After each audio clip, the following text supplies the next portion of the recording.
Hello and welcome to my critique of Game of Thrones Season 8.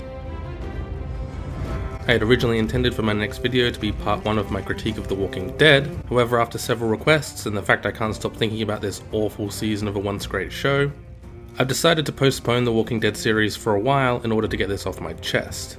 I'd like to start off this critique with a little catch-up. First, I had originally planned to do a full critique of Season 5 through 8 of Game of Thrones in that order. However, I've instead decided to tackle Season 8 first. I will eventually go back and do Seasons 5, 6 and 7, and it might be sooner rather than later.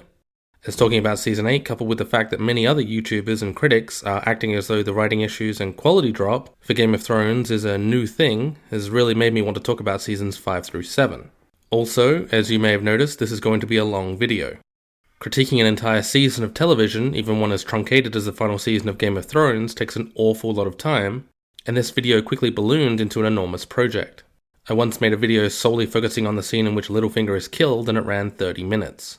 Hopefully that goes some way to explaining why this is so long. As such, I've decided to split this into 3 parts.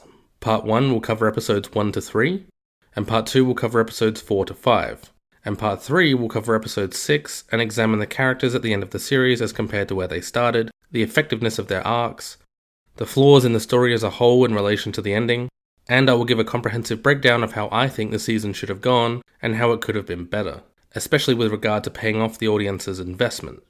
In this series I will break down each episode scene by scene, and explain as best I can what works and what is an abject failure of writing, whilst also covering other aspects of the show such as acting, direction and cinematography when necessary.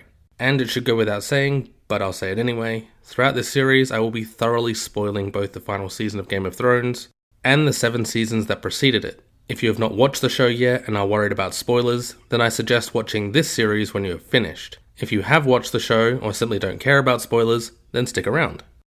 And without further ado, let's begin the critique.